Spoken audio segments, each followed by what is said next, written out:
Birth of lord Shiva. మనలో చాలామందికి ఈ కథ గురించి ముందుగానే తెలుసుంటుంది. కానీ అసలు ఆయన జననం, అదే శివుని జననం ఎలా జరిగింది, ఇంకా దేనివల్ల ఆయన ఇంతటి ప్రాముఖ్యతను పొందాడో ఇప్పుడు తెలుసుకుందాం. శివ అన్న పేరుకి అర్థం స్వచ్ఛం, పవిత్రం. ఈ సృష్టిలో స్వచ్ఛమైనది ఇంకా పవిత్రమైనది ఏదన్నా ఉంది అంటే అది శూన్యం మాత్రమే. అవును, మీరు విన్నది నిజం. శూన్యం లేనిదే ఈ జగత్తు లేదు. అనంత విశ్వం ఉద్భవించింది శూన్యం నుంచే. అందుకే విశ్వకర్త అయిన శంభుడు శివ అని అందరిచే పిలువబడతాడు. ఏదైనా వస్తువుని తయారు చేయాలి అంటే శూన్యం నుంచే తయారు చేయాలి. చివరకు ఆ వస్తువు శూన్యంలోకే చేరిపోతుంది. కాబట్టి శివుడికి శివ అని పేరొచ్చిందని తెలుస్తోంది. ఒకనాడు విష్ణువు బ్రహ్మ తమలో తమకు గొప్ప ఎవరు అన్న విభేదం వచ్చింది. నిజానికి ఇదొక విష్ణుమాయ. తమతో సమానమైన శక్తిని ఉద్భవింపచేయడానికి జరిగిన ఒక ప్రక్రియ వల్ల శివుడు జన్మించాడని తెలుస్తోంది. దీని గురించి బ్రహ్మదేవుడికి తెలియదు, కానీ విష్ణువుకు మాత్రం ఇలాంటి ఒక శక్తి వల్లనే తామిద్దరము జన్మించామని, కాబట్టి శక్తిని మించిన దైవం సృష్టిలో ఏదీ లేదని గ్రహించాడు జగన్నాటక సూత్రధారి అయిన మహావిష్ణువు. అంతటి మహాశక్తిని లోకం తట్టుకోలేదు. కాబట్టి త్రిమూర్తుల జననం ఆవశ్యకమైందని తెలుస్తోంది. అలా వారిద్దరి మధ్య వాదనల పర్వం కొనసాగుతుండగా హఠాత్తుగా శూన్యంలో నుంచి ఒక పెద్ద స్తూపం అత్యంత తేజవంతంతో వారి పక్కన ప్రత్యక్షమైంది. దేవుడు నిరాకారుడు, ప్రపంచం అంతా నిండి ఉన్నాడన్న విషయానికి ప్రతీక ఈ స్తూపం. ఆ స్తూపం ఆది అంతం గురించిన చర్చ మొదలవగా వరాహ రూపధారుడైన విష్ణువు నేలను తవ్వటం మొదలుపెట్టాడు. పక్షి రూపంలో బ్రహ్మదేవుడు పైకెగిరి చూస్తూ ఉండగా అంతులేని శూన్యం తప్ప ఇంకేం కనపడదు. విష్ణువు తన ఓటమిని అంగీకరించి, నిరాకారుడవు నీవు, మనం ఎంత గొప్పవాళ్లమైనా ఎటు పోయినా చివరకు మిగిలేది శూన్యం అన్న ఇంతటి పవిత్రమైన శూన్య సిద్ధాంతాన్ని చెప్పావని, చాలా గొప్పవాడివని శ్లాఘించాడు. పవిత్రతకు మారుపేరుగా ఆయనకు శివ అని నామకరణం చేశాడు.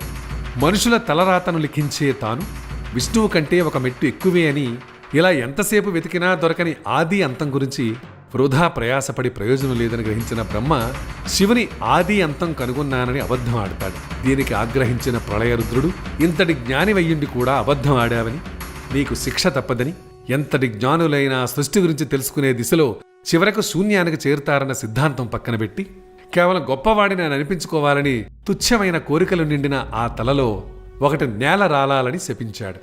ఇంతటి అబద్ధం ఆడిన కారణంగా త్రిలోక పూజలకు నువ్వు అనర్హుడివి అని శపిస్తాడు. ఆ ప్రళయ శక్తి స్వరూపాన్ని లోకం తట్టుకోలేక అంతా అస్తవ్యస్తం అయిపోతుందని శివుణ్ణి శాంతింపజేస్తాడు మహావిష్ణువు. అప్పట్నుంచి కోపం వల్ల కలిగే అనర్థాలకు లోకం బలి కాకూడదని ధ్యానం అనే ప్రక్రియను మొదలుపెట్టాడు మహాశివుడు.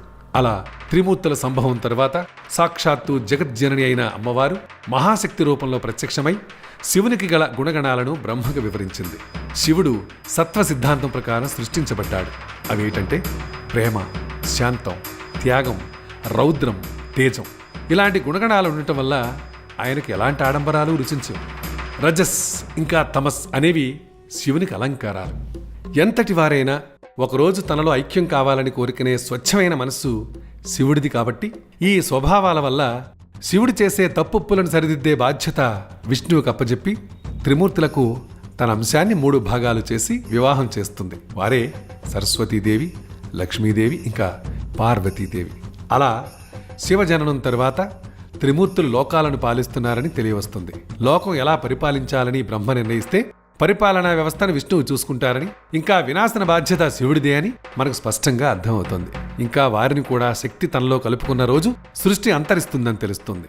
మానవులుగా జన్మించి కష్టాలను ఎలా తట్టుకోవాలో మనకు నేర్పమని విష్ణువుకు చెప్పిన శక్తి నారాయణుడు మానవ రూపంలో ఉన్నప్పుడు సహాయపడే బాధ్యతను శివుడికి అప్పచెబుతుంది. ఈ ప్రక్రియలో ఎలాంటి దోషాలు దొరలకుండా చూడడం బ్రహ్మవంతు. అవే రామాయణ మహాభారత ఇతిహాసాలుగా, భగవద్గీత సారాంశాలుగా మనం ఆచరణలో పెట్టుకునే పద్ధతులు.